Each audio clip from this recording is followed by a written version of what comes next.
L'une des plus grandes ambitions des décideurs politiques, des économistes et des généraux en exercice du monde entier est la réunification pacifique et durable de la Corée du Nord et de la Corée du Sud.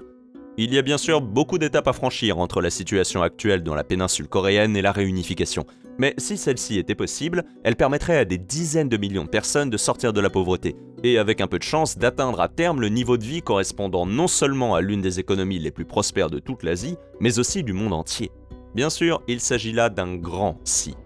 S'il est facile de se pencher sur des études de cas telles que la réunification relativement réussie de l'Allemagne de l'Est et de l'Allemagne de l'Ouest, et d'être tenté de copier cette stratégie, le rattachement de la Corée du Nord et de la Corée du Sud constituerait un défi d'une toute autre ampleur, et cela mérite que l'on se penche sur la question. Même en ignorant les problèmes géopolitiques et potentiellement militaires liés à la concrétisation de la réunification, même d'un point de vue purement économique, il existe un véritable risque qu'une telle solution ne fasse que tirer le Sud vers le bas au lieu de tirer le Nord vers le haut, si elle n'est pas gérée de manière très efficace. Le coût d'un tel projet économique est à lui seul un problème majeur qui a conduit certains économistes et même un ancien président sud-coréen à proposer des mesures préventives telles qu'une taxe sur la réunification afin que le pays ne soit pas économiquement paralysé si la Corée redevenait une seule et même entité un jour. Ce plan visant à réunir près de 1000 milliards de dollars américains en tant que fonds d'urgence pour un événement qui risque de ne jamais se produire n'a pas été mis en œuvre. Et ce en grande partie parce que la Corée du Sud a elle-même ses propres problèmes économiques à régler. Même si ces fonds étaient réunis sans décimer l'économie à court terme, le succès de la réunification serait loin d'être garanti, car environ un tiers de la population du nouveau pays serait dépourvue d'éducation formelle, de compétences réelles ou même du savoir-faire général nécessaire pour survivre dans l'économie mondiale moderne. La Corée du Nord et la Corée du Sud partagent peut-être une frontière commune, une langue commune, une histoire commune et même un nom à moitié commun, mais sur le plan économique, ces deux pays comptent parmi les plus différents du monde. En d'autres termes, l'unification du Mexique et des États-Unis constituerait un défi économique nettement moins redoutable. Et pour comprendre pourquoi, nous devons, comme toujours, répondre à quelques questions importantes. En quoi la réunification aiderait-elle l'économie de la Corée du Nord ? Cela se ferait-il au détriment de la Corée du Sud ? Et enfin, si cela devait se produire, quel serait le programme économique à suivre pour que cela se passe le mieux possible sur le plan théorique ? La réunification d'un pays après une longue période de séparation n'est pas un phénomène inédit. Bien sûr, la comparaison la plus évidente serait la réunification de l'Allemagne de l'Est et de l'Allemagne de l'Ouest en 1990, qui présentent de nombreuses similitudes. Ces deux blocs de pays ont été divisés de manière quelque peu anarchique par les Alliés après la Seconde Guerre mondiale.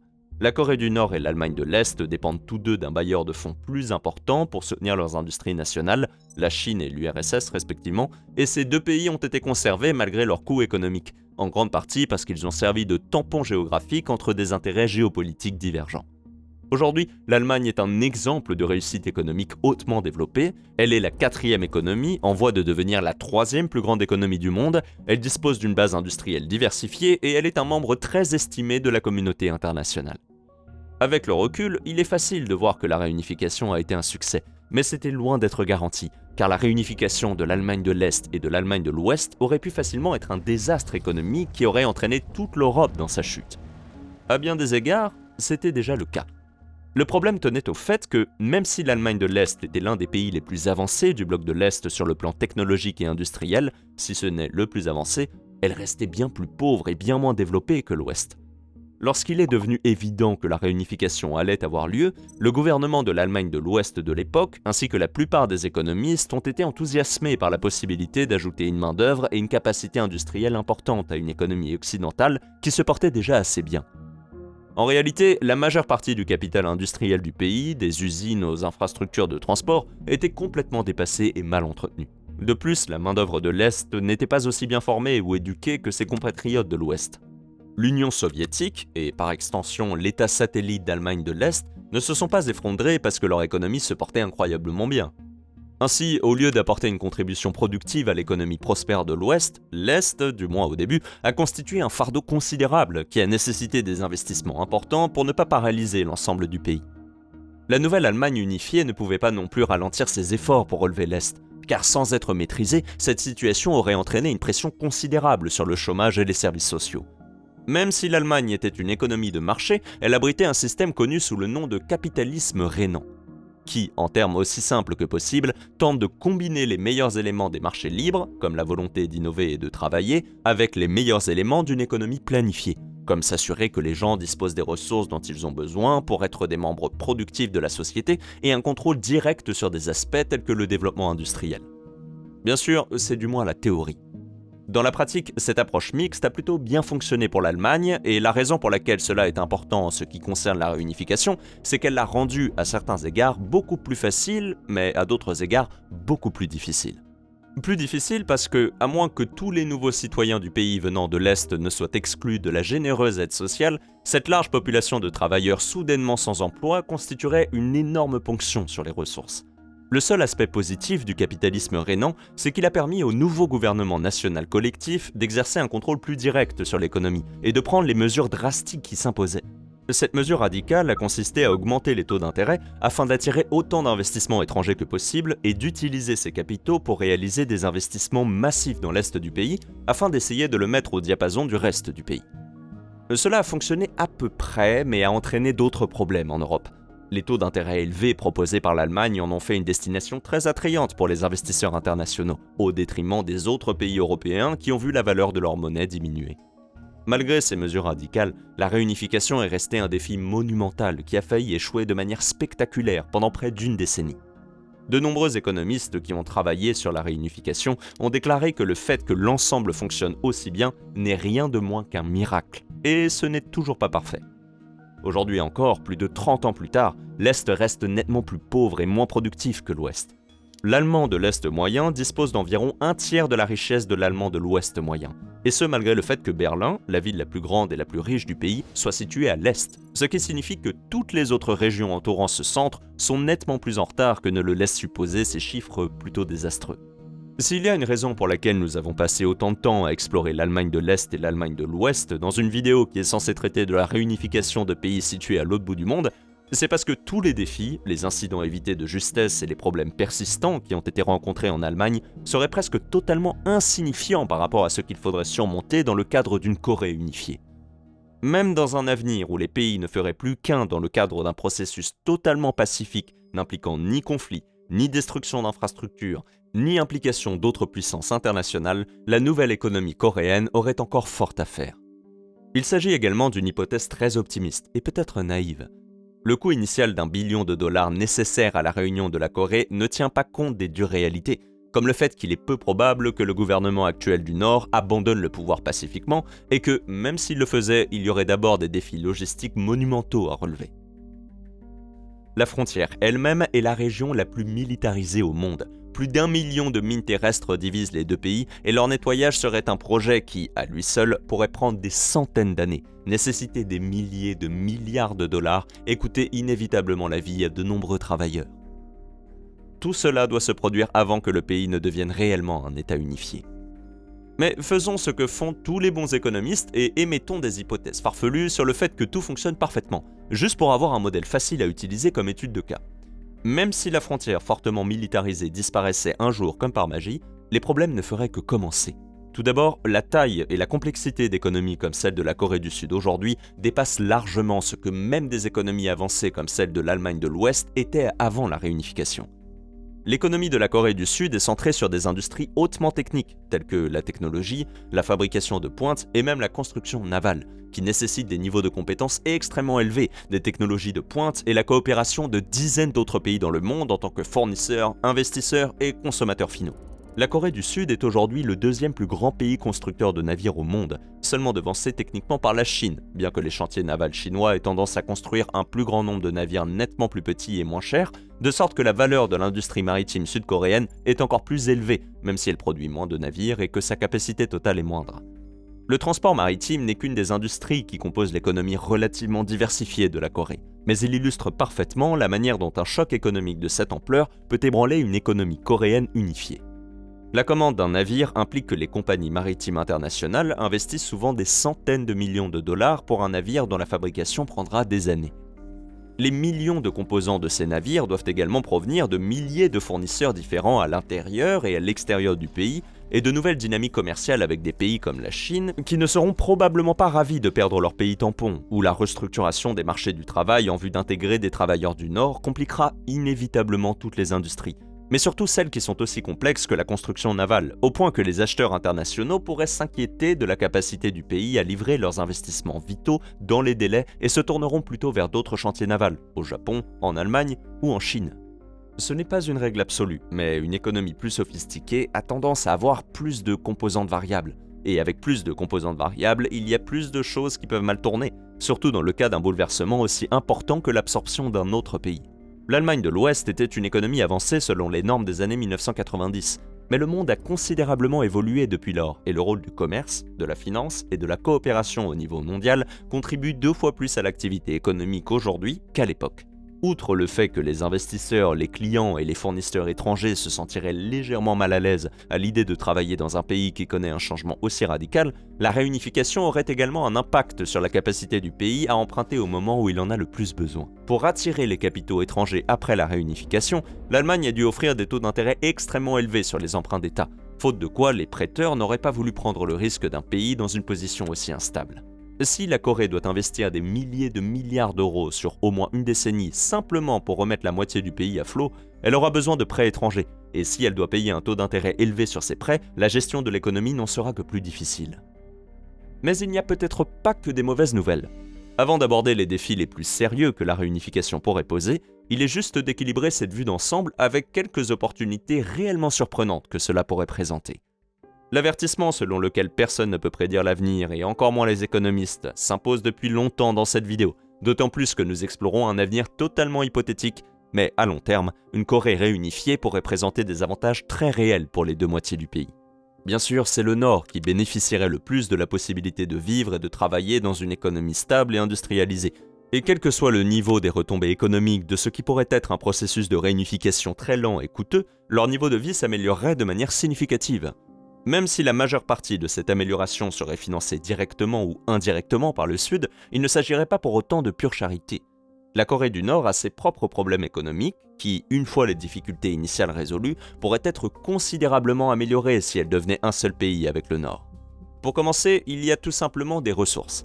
L'énorme succès économique relatif du Sud par rapport au Nord est encore plus frappant si l'on considère que le Sud de la péninsule coréenne est presque entièrement dépourvu de ressources naturelles.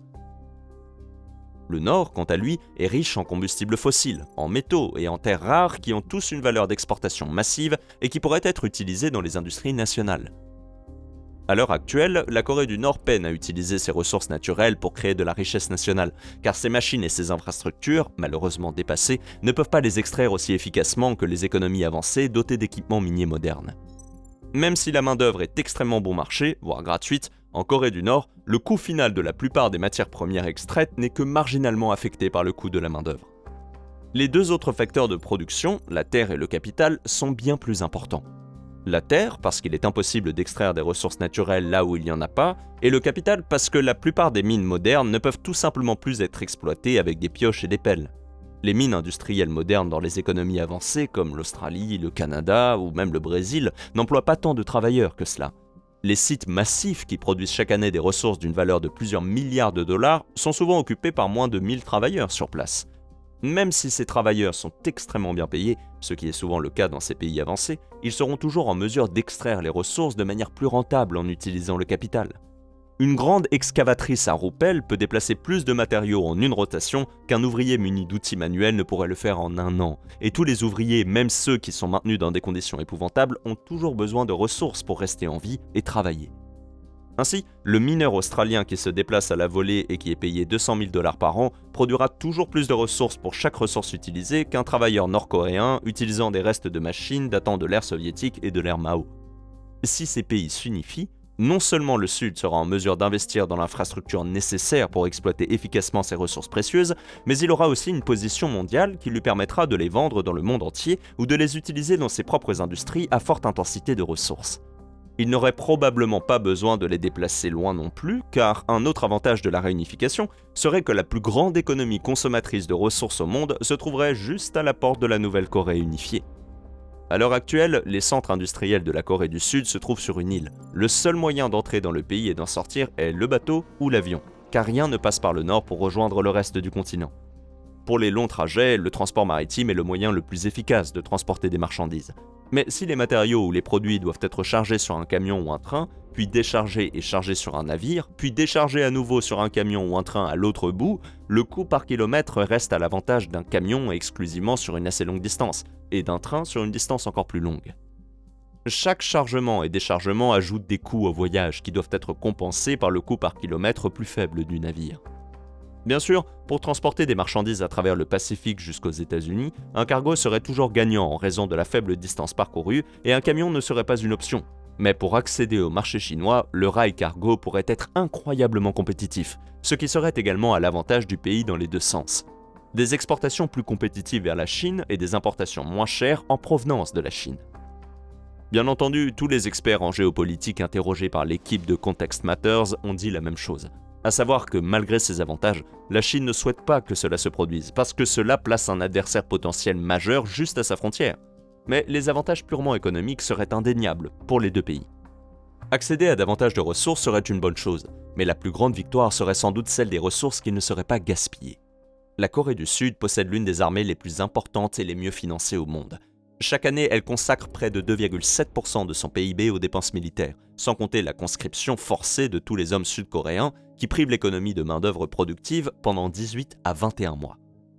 Pour ajouter une note humoristique à ce problème plutôt sombre, les membres du boys band coréen BTS ont également été contraints d'effectuer ce service alors qu'ils étaient au sommet de leur popularité.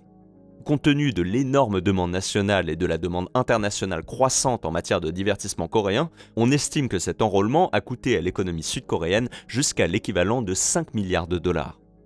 Cela peut paraître impressionnant, et honnêtement, c'est bien qu'ils ne se croient pas au-dessus de leurs compatriotes, mais chaque année, des centaines de milliers de Coréens sont astreints à un service militaire alors qu'ils pourraient être en train de produire de la valeur pour l'économie, de recevoir une éducation ou de fonder une famille.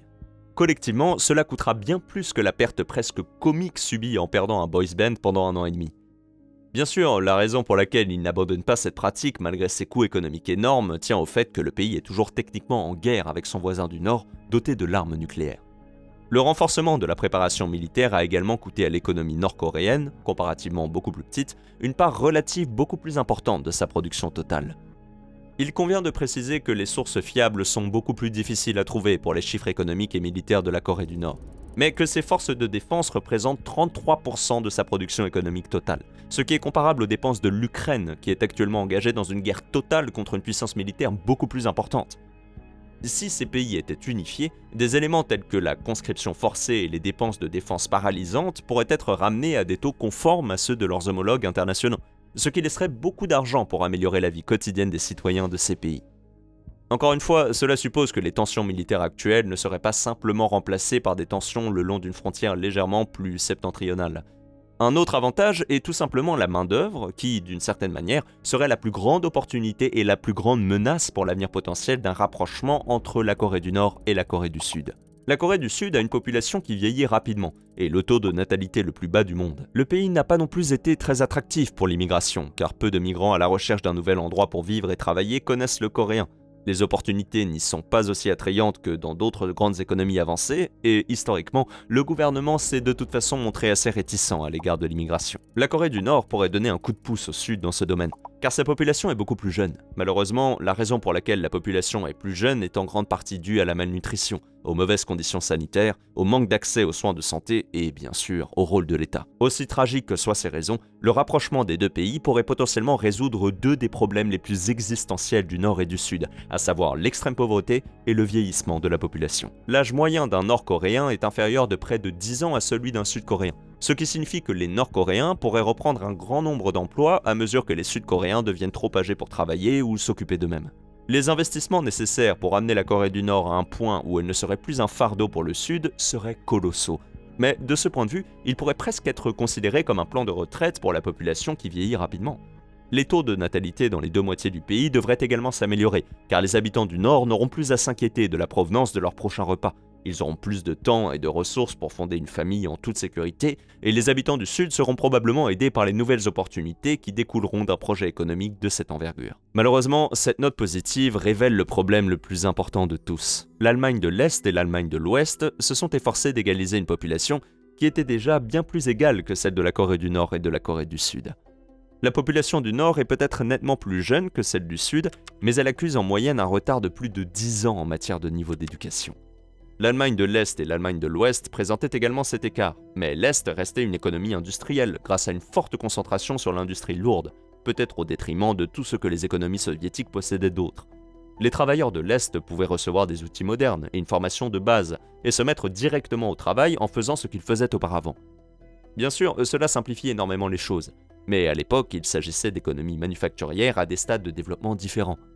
En revanche, la Corée du Sud compte actuellement des centaines de milliers de jeunes travailleurs titulaires de diplômes d'études supérieures et d'un niveau d'éducation qui fait honte à la plupart des gens dans le monde, mais qui luttent pour obtenir ne serait-ce qu'un emploi de base. L'éducation nord-coréenne est étonnamment convenable, mais elle n'atteint pas les normes que l'on attendrait de la plupart des grandes industries du Sud. Un médecin diplômé de l'école de médecine de l'université Kim Il-sung devrait-il être autorisé à exercer dans un pays réputé pour ses prouesses médicales ? Dans l'affirmative, qu'adviendra-t-il de l'une des plus grandes industries d'exportation du pays si le médecin blesse ou cause la mort d'un patient ? S'ils ne le sont pas, le nouveau pays aura un tiers de sa population au chômage pendant qu'ils se reconvertissent, un processus qui pourrait prendre des décennies et réduire à néant tous les avantages démographiques du rapprochement des pays. Bien sûr, l'économie est une considération importante pour cette question, mais il faut se rappeler que l'économie par essence n'est pas une question d'emploi, de budget, de dette, d'accords commerciaux ou même de production. Tous ces éléments sont très importants, mais ne sont en fin de compte que des moyens d'arriver à une fin. L'économie, c'est vraiment la façon dont les gens interagissent avec les choses de valeur, et il faut espérer que le monde considère l'opportunité de mettre fin à l'une des tensions mondiales les plus féroces, alimentant des souffrances humaines inimaginables, comme une entreprise valable, même si elle a un coût financier. Malheureusement, il est peu probable que cette réalité soit bientôt utile à autre chose qu'une étude de cas économique. Lors de la réalisation de cette vidéo, nous avons travaillé avec les exportations géopolitiques de notre nouvelle chaîne sœur Context Matters, en conjonction avec une vidéo sur laquelle il travaillait depuis un certain temps et qui explique tragiquement en détail pourquoi le Nord peut maintenir la division actuelle presque indéfiniment. Merci d'avoir regardé jusqu'au bout. Ciao.